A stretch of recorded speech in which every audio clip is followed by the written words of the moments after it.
I want to talk about something today, something really difficult, something that's incredibly personal, but also something I know a lot of people need to hear, especially if you're autistic or neurodivergent in any way.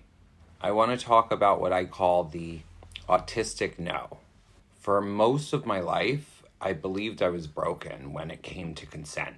I thought that because I experienced abuse as a child, I had somehow lost the ability to say no clearly, that I didn't know how to draw boundaries, that if intimacy felt off or overwhelming, it was just my trauma reacting, and that I needed to push through it.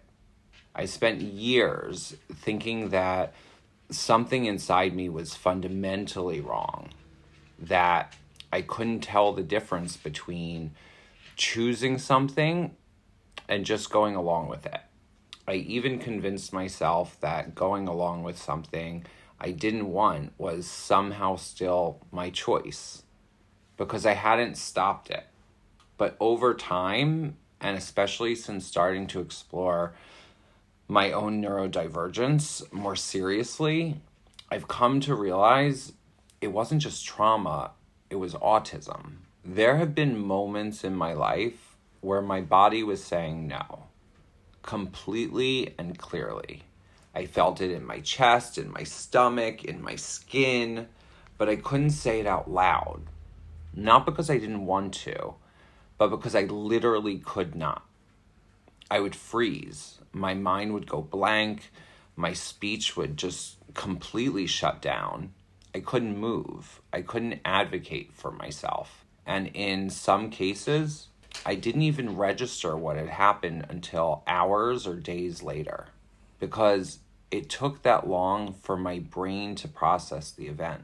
This is what's known as autistic shutdown.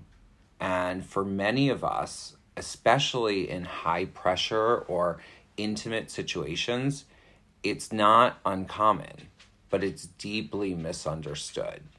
People think if you didn't scream or physically resist or clearly say no, that it must have been okay.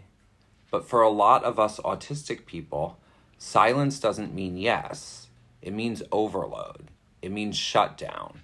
It means we've left our body to survive something we don't have the language for yet. Last year, I was casually seeing someone. It wasn't serious, but I was in a really insecure place emotionally. He came over to my apartment and I felt this pressure. Like I had to make something happen. Like I had to impress him, meet him where he was, give him what he wanted, and maybe, just maybe, he'd want me back. I tried to be what I thought he'd respond to. I offered substances. I don't even remember if I really wanted to that evening. He acted surprised, but said yes, and things escalated really quickly. He pushed to involve other people, and at first I said yes, but it wasn't an enthusiastic yes. It was a scared, uncertain yes. A yes that was more about fear and pressure than desire. I tried to hint at my discomfort. I gave soft no's. I expressed hesitation, but I didn't have the tools to set a hard boundary. I didn't know how to speak clearly when I was overwhelmed. At one point, I actually fell asleep while people were still in my apartment. And when I woke up, there were more people there. I don't even know how they got in. My apartment was trashed. I felt disoriented, sick, ashamed, and violated. But still, I didn't call it what it was. Because I hadn't said no correctly. Because I hadn't fought. Because I had been there. Because I was scared of being blamed. But here's the truth. I said no the only way I knew how. I froze. I disassociated. I shut down. That was my no. That was my autistic no. And it still counts. This kind of experience, where people exploit your uncertainty, your compliance, your freeze response is something I now understand is extremely common in neurodivergent communities, especially for autistic people. We're not always taught how to recognize our own needs in real time. We're often conditioned to mask discomfort to keep things smooth. We're afraid of being too much, of being rejected, of being alone. And we're often told, explicitly or implicitly, that our voice only matters if it's loud, immediate, and perfectly clear. But that's not how it works for everyone. Sometimes no just looks like silence. Sometimes it looks like compliance. Sometimes it looks like someone going along with something just to survive. And all of that is still no. If you're someone who's had this kind of experience, if you froze, if you disassociated, if you couldn't find your words, I want you to know it wasn't your fault. You are not broken. You are not crazy. You are not making it up. You're not weak.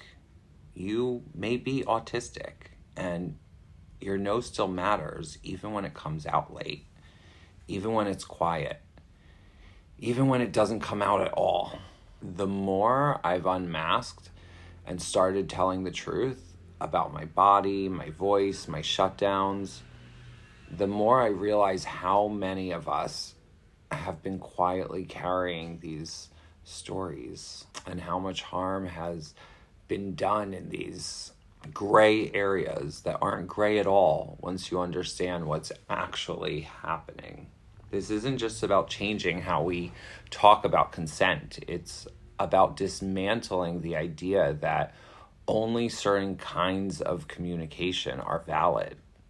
So if this resonates with you, or if it gives language to something you've never been able to name out loud before, then I'm with you.